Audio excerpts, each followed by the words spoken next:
마르코가 전한 거룩한 복음입니다. 그때의 예수님께서 산에 올라가시어 당신께서 원하시는 이들을 가까이 부르시니 그들이 그분께 나아왔다. 그분께서는 12를 세우시고 그들을 사도라 이름하셨다. 그들을 당신과 함께 지내게 하시고 그들을 파견하시어 복음을 선포하게 하시며 마귀들을 쫓아내는 권한을 가지게 하시려는 것이었다. 이렇게 예수님께서 12를 세우셨는데 그들은 베드로라는 이름을 붙여주신 시몬, 천둥의 아들들이라는 뜻으로 보아네르게스라는 이름을 붙여주신 제베데오의 아들 야고보와 그의 동생 요한, 그리고 안드레아, 필립보, 바르톨로메오, 마테오, 토마스, 알페오의 아들 야고보, 타데오, 열혈당원 시몬, 또 예수님을 팔아넘긴 유다 이스카리옷이다. 주님의 말씀입니다. 그리스도님 찬미합니다.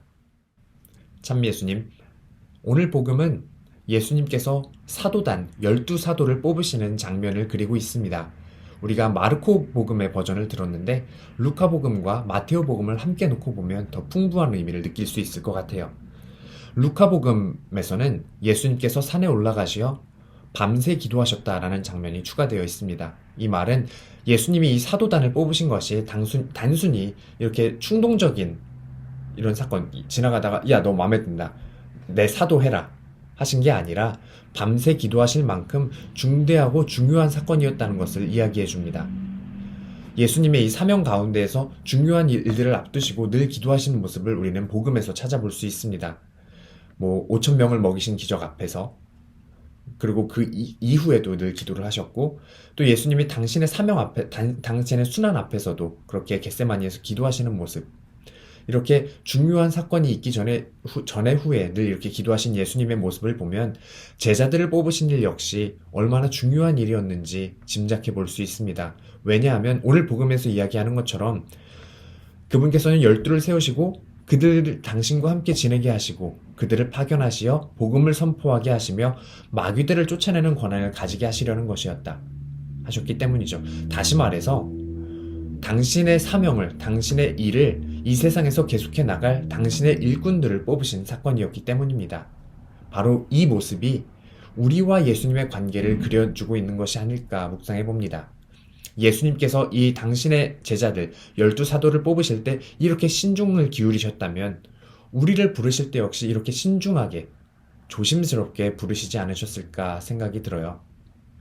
그 모습이 오늘 예수님께서 이 제자들을 어떻게 부르시는지를 살펴보면 잘 나와 있는데, 제자들을 그냥 수많은 사람들이 있었을 거예요. 거기서 야, 이만큼 너네 이쪽에 있는 사람들 오늘부터 내 제자해, 이게 아니라 한 명 한 명씩 이름을 부르셨다는 거죠. 심지어 별명까지 붙여주시면서 그렇게 한 명 한 명 사랑스럽게 부르십니다.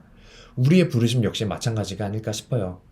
그냥 우리도 이 수많은 이 신자들 가운데, 수많은 사람들 가운데 너네 신자해, 이렇게 해서 나를 부르신 것이 아니라 우리 한 명 한 명의 이름을 불러주시면서 사랑스럽게 우리를 당신의 제자로 불러주시지 않았을까 생각이 듭니다. 그리고 마지막으로 그 예수님께서 이 사도단을 뽑으실 때의 장면을 한번 묵상해 보고 싶습니다. 이 모습이 어땠을까요?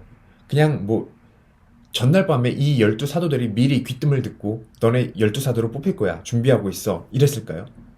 아니면 오늘날 우리가 생각하는 사제수품식처럼 이렇게 12사도들이 맨 앞자리에 이렇게 앉아서 불리길 기다리고 있는 이러한 장면이었을까요? 늘 예수님 곁에는 많은 군중들이 자리를 하고 많은 사람들이 그분을 따랐습니다. 오늘 장면에서도 마찬가지였을 것 같아요.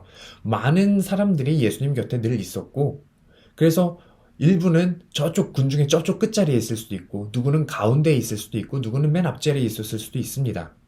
어디 있었는지 몰라요.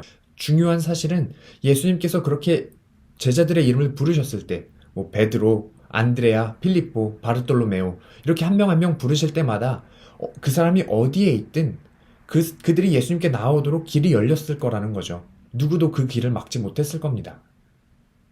바로 우리의 부르심이 이러한 거죠. 우리가 지금 어떤 상태에 있든, 어떤 처지에 놓여 있든, 이런 것들은 중요하지 않다는 겁니다. 예수님과 우리의 관계에 있어서 그분의 부르심에 우리가 응답했을 때 우리가 그분께 나아가는 그 길이 열릴 거라는 것이죠.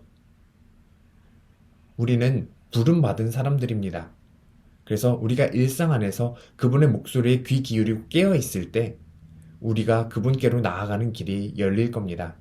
그분께서는 우리를 한 명 한 명 사랑스럽게 이름으로 불러주고 계십니다.